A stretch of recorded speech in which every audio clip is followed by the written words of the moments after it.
New on Curiosity Stream. How do you connect a 16th century potato to limitless energy production? Could Napoleon's toothpick have a direct link to a machine that predicts the future? And how can a 1700s conch shell chart a course to humans connecting their brains to the internet?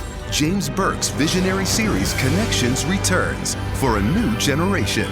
Experience all new Connections. With monthly, annual, and bundled plans, find the one that works for you at curiositystream.com.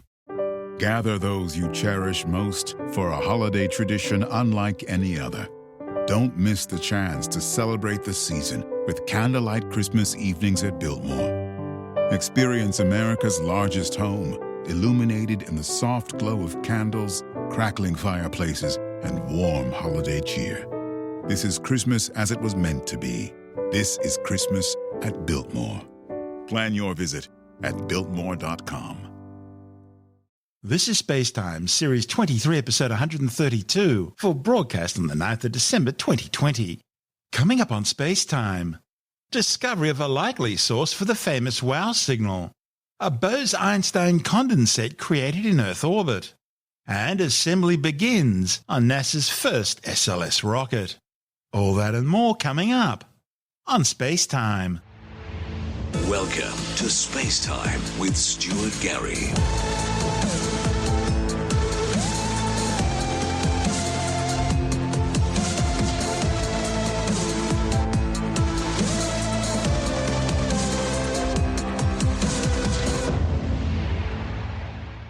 A new study may finally have narrowed down the likely source of the famous WOW signal.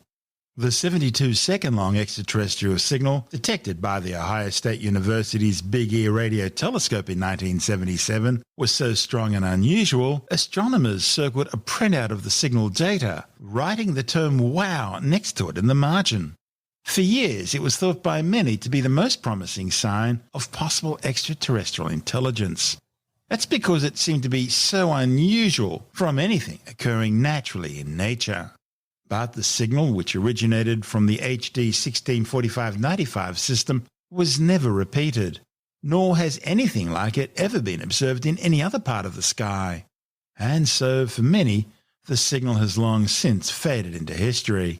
But now a report on the pre-press physics website archive.org claims Alberto Caballero has narrowed down the likely source of the WOW signal to a distant sun-like star, catalogued as 2 Mass 1928-1982 minus 264123. The star was detected in detailed observations undertaken by the European Space Agency's Gaia spacecraft. It has a similar temperature, radius and luminosity to our Sun. The new Gaia data provided more detailed three-dimensional observations than astronomers had available to them when they had previously hunted for a source for the signal. Mind you, there are some 66 other stars in the catalogue identified by Caballero as potential candidates, but all have far weaker supporting evidence. This is Spacetime. Still to come, a Bose-Einstein condensate created in Earth orbit, and assembly begins on NASA's first SLS rocket. All that and more still to come on Spacetime.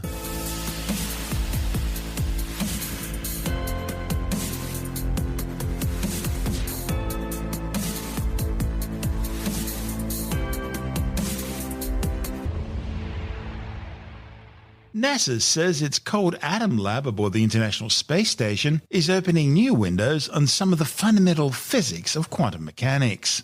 Quantum physics accurately describes the universe on the subatomic scale, providing a foundational understanding of quantum properties such as the wave nature of electrons in silicon. These properties are important fundamental aspects of modern technology used extensively in things like electronics, ranging from old-school transistor radios through to the most advanced supercomputers and cell phones. And although the first quantum phenomena were first observed more than a century ago, scientists are still learning about this realm of the universe. In July 2018, the dishwasher-sized Cold Atom Lab became the first experiment in Earth orbit to produce a fifth state of matter, known as a Bose-Einstein condensate. Bose-Einstein condensates are states of matter that only exist just above absolute zero, a temperature at which atoms would theoretically stop moving entirely. In Bose-Einstein condensates, groups of atoms behave as if they were just a single giant atom. This allows them to serve as a valuable tool for quantum physicists. Because all the atoms in a Bose-Einstein condensate have the same quantum identity, they collectively exhibit properties that are typically only displayed by individual atoms or subatomic particles. The colder atoms are, the slower they move, and the easier they are to study. Thus, Bose-Einstein condensates can make microscopic characteristics visible at the macroscopic scale. But unlike solids, liquids, gases and plasmas, Bose-Einstein condensates don't form naturally. And that's where the Cold Atom Lab comes in. It uses lasers to cool down atoms to ultra-cold temperatures, creating these Bose-Einstein condensates, and allowing scientists to study their basic quantum physical properties in ways not possible in the 1G environment on Earth. Dave Aveline from the Cold Atom Lab science team at NASA's Jet Propulsion Laboratory in Pasadena, California, says even dating back to when the very first Bose-Einstein condensates were made, physicists recognized how working in space could provide big advantages in studying these quantum systems. On Earth, scientists produce Bose-Einstein condensates in a vacuum, but the atoms are still pulled down by gravity, and they quickly reach the floor of the chamber, which typically limits observation times to less than a second. To get around this, previous ultra-cold atom experiments have used sounding rockets, or they've dropped their specially designed hardware from the top of tall towers in order to create a few minutes or seconds of weightlessness.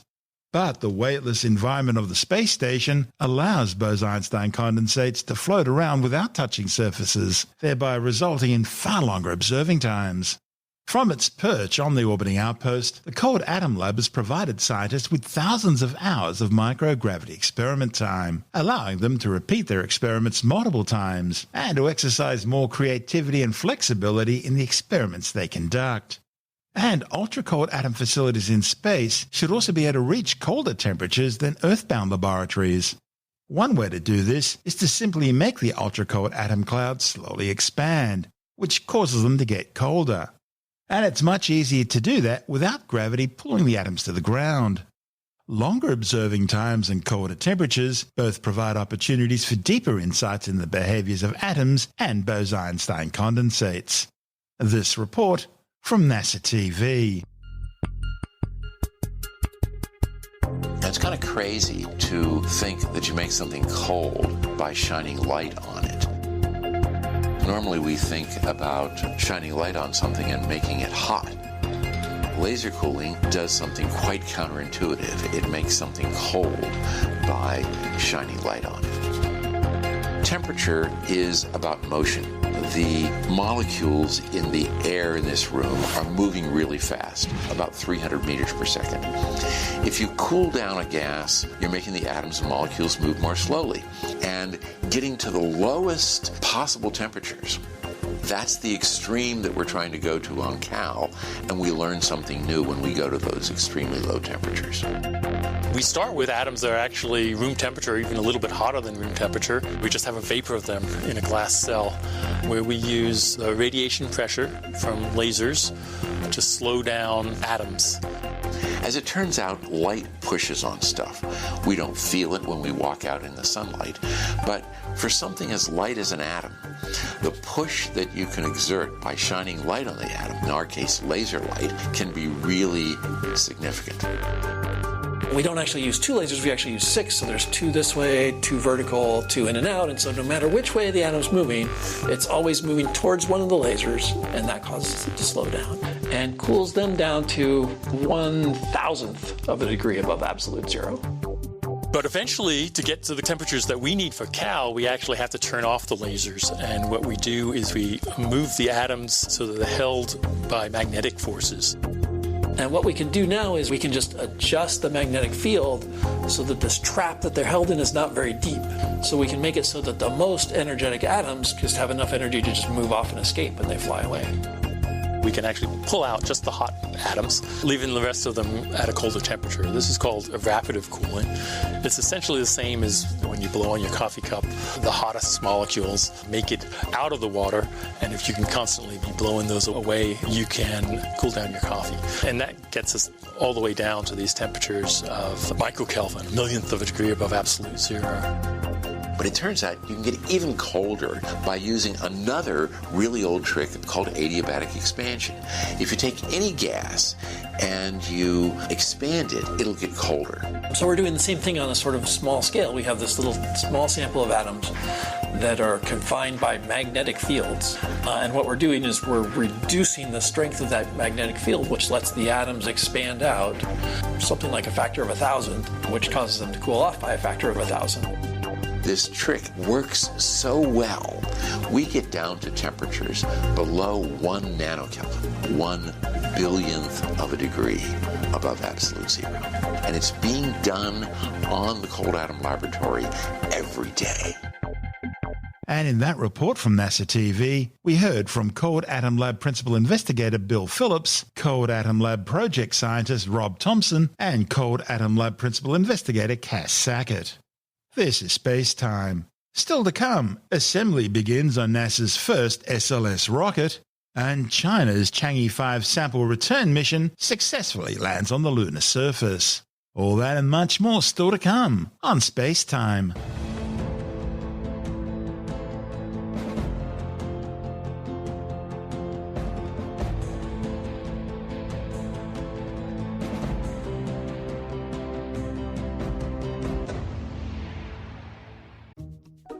Wells Fargo presents one of the surest ways to grow your money. A Wells Fargo CD account, where you can earn a 5.00% annual percentage yield on an 11-month term with a minimum opening deposit of $5,000. Visit a Wells Fargo branch or wellsfargo.com/CD rates to open a CD account and start growing your savings with us. Wells Fargo Bank, N.A., member FDIC. NASA has officially started assembly of America's new SLS moon rocket.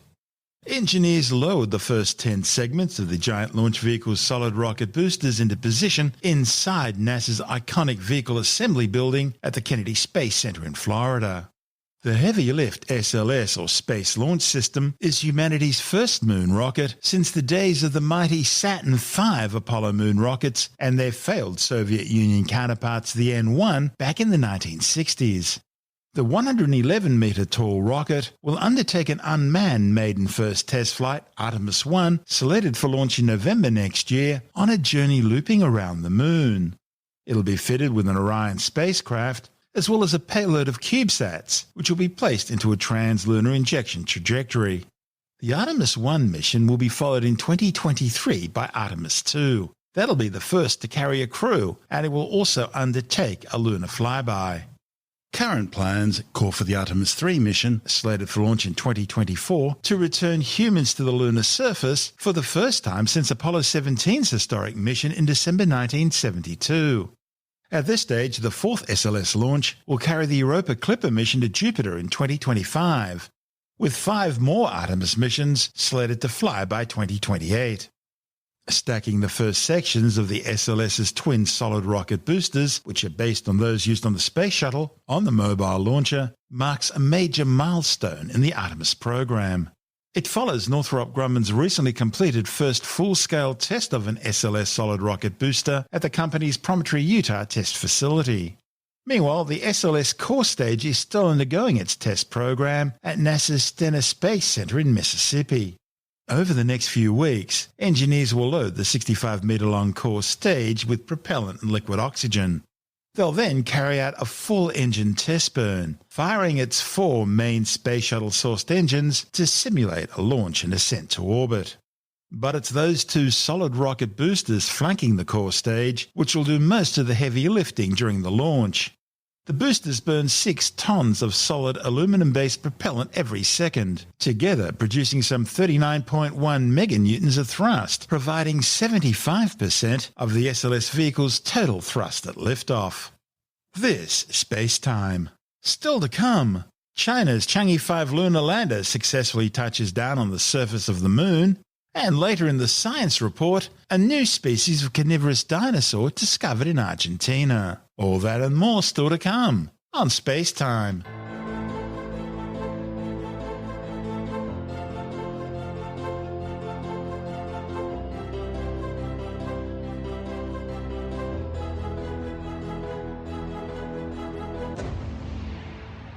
China's Chang'e 5 lunar lander has successfully touched down on the surface of the Moon to collect rock and soil samples for return to Earth. The probe was launched last month aboard a Long March 5 rocket from the Wenchang Satellite Launch Center on China's southern Henan Island.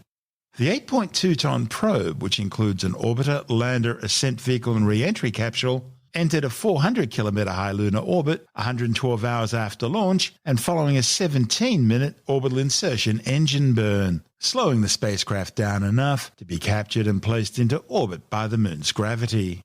The lander with its ascent vehicle then undocked from the orbiter and descended down to the lunar surface, landing on a vast lava plain known as the Ocean of Storms.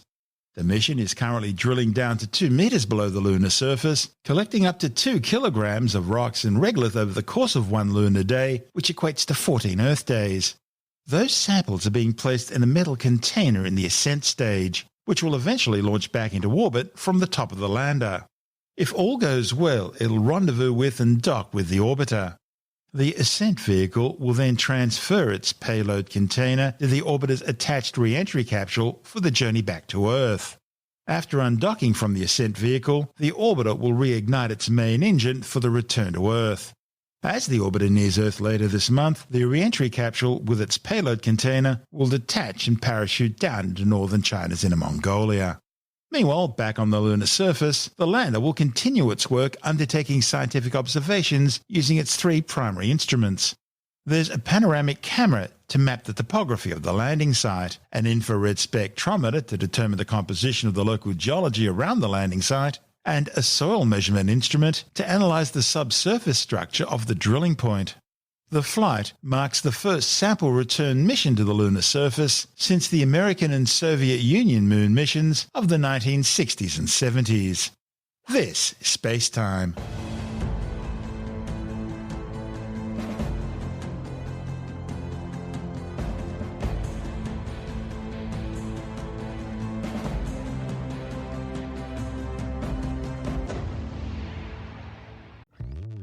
Hello, Saver.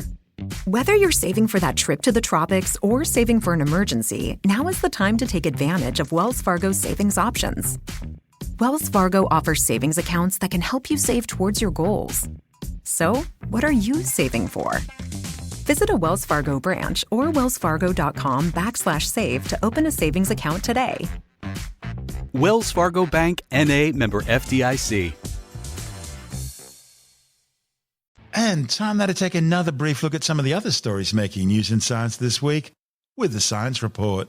Scientists have found 2 molecules in blood plasma which could help predict if someone with mild cognitive impairment will progress on to develop Alzheimer's disease. The findings, reported in the journal Nature, are based on data from almost 600 patients with mild cognitive impairment. After modelling different combinations of compounds found in blood, researchers discovered 2 specific biomarkers paired together which best predicted cognitive decline and dementia over 4 years. The authors say their findings demonstrate the value of using specific combinations of blood-based biomarkers to make individualised predictions about the progression of Alzheimer's. A new breakthrough in ultra-efficient thermoelectric materials could lead to the development of body heat-powered personal devices such as wristwatches. A report in the journal Advanced Energy Materials suggests the new advances will allow for more efficient conversion of heat into electricity.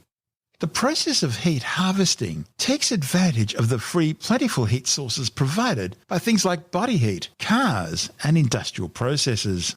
Researchers say it could ultimately lead to potential applications ranging from low-maintenance solid-state refrigeration to compact zero-carbon power generation, possibly including things like small personal devices powered by the body's own heat. Imagine a pacemaker that doesn't need batteries, a personal smartphone that doesn't need charging, or a health monitor that's always working. A new species of carnivorous dinosaur has been discovered in Argentina. Paleontologists unearthed the 69-million-year-old late Cretaceous to Pterosaurian theropod fossils at a dig site in northern Patagonia. A report in the Journal of South American Earth Sciences claims Niebla antiqua would have been about 4.5 meters long. The discovery is based on two incomplete dorsal centra, weathered dorsal ribs, a scapula, and fragmentary skull bones, including a nearly complete brain case and the tip of the right dentary. An 81-year-old midnight snapper caught off the coast of Western Australia has taken the title of the oldest tropical fish recorded anywhere in the world. The octogenarian fish was found at Rowley Shoals, about 300 kilometres west of Broome, and was part of a study that has now revised what science knows about the longevity of tropical fish.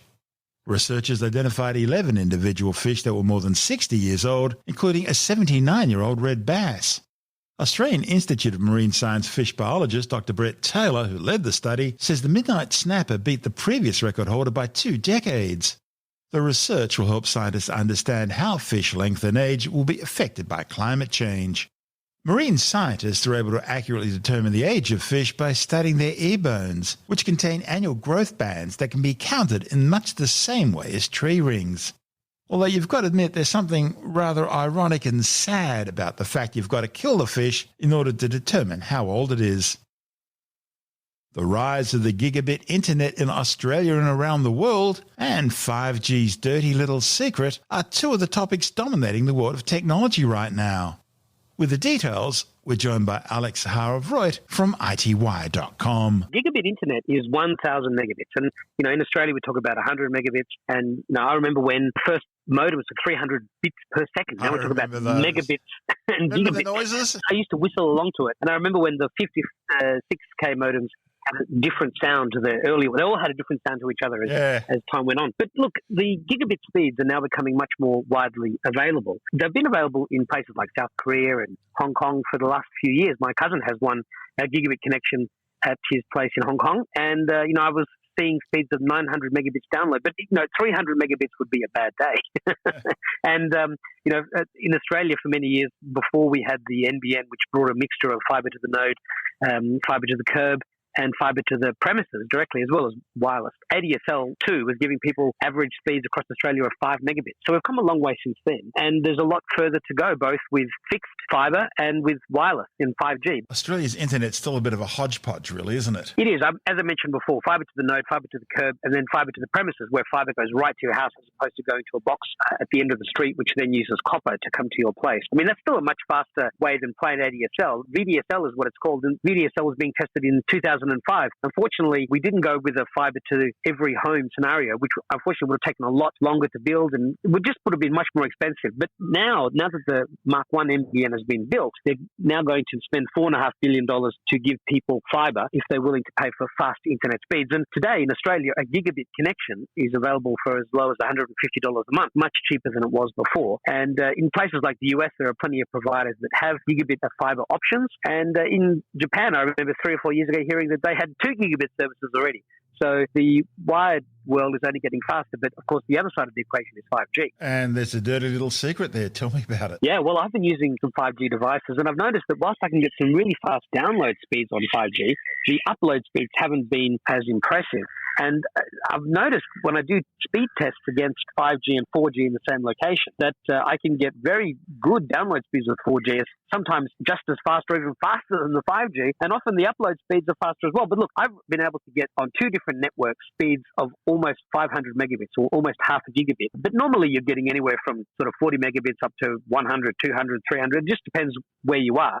And sometimes it's less than 100, other times it's over. The upload speeds I've noticed have been, 6.96 when I'm getting a download speed of 80. Or another example here is I'm getting had a download speed of 10.9 megabits and an upload speed of 5.74. So you can get slow speeds just because you're on 5G. Just because it says 5G doesn't mean it's all super fast all the time.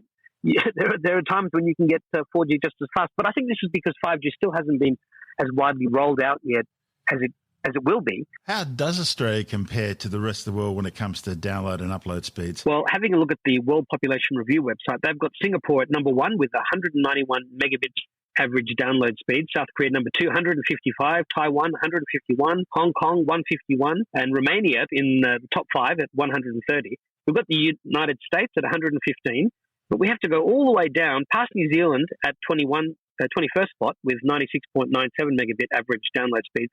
Australia was down in 60th place with 40.37 megabit download speeds. In fact, its mobile average, according to this particular site, of 63.34 megabits on a wireless connection is faster than what we get on wired. But at home, I'm on a 100 megabit connection, and I regularly get peak speeds of at least 80, and I get peak upload speeds of 30.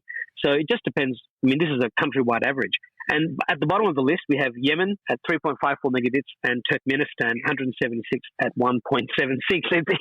It's so download speed. We're pretty bad, but we could be worse. Well, if we had gone with fibre 10 years ago and built that across the country, we would be having speeds similar to Hong Kong and Singapore, right at the very top. But over the next few years, the government will be spending billions of dollars to upgrade people to fibre if they want to pay for those extra speeds. And because those faster speeds are dropping in price, I reckon a lot of people will take it up. That's Alex Zaharov-Reutt from ITWire.com.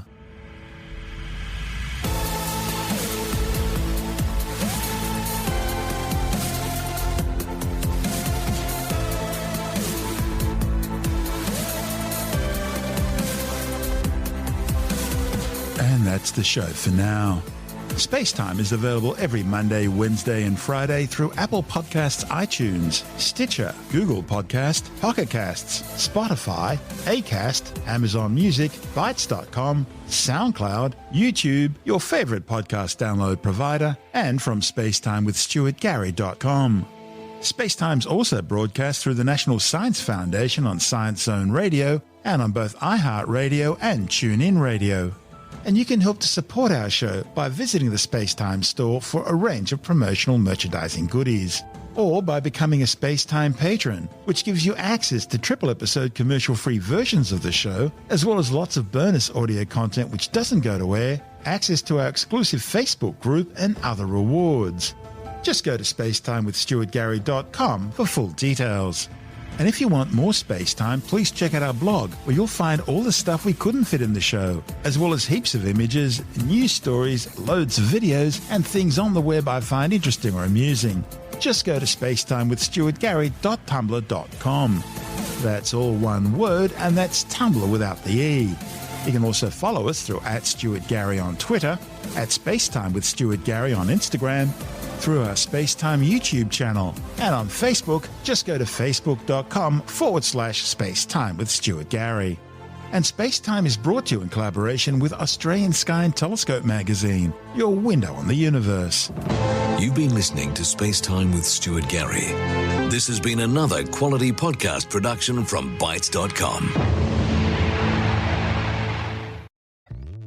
Hello, Saver. Whether you're saving for that trip to the tropics or saving for an emergency, now is the time to take advantage of Wells Fargo's savings options. Wells Fargo offers savings accounts that can help you save towards your goals. So, what are you saving for? Visit a Wells Fargo branch or wellsfargo.com/save to open a savings account today. Wells Fargo Bank, N.A., member FDIC.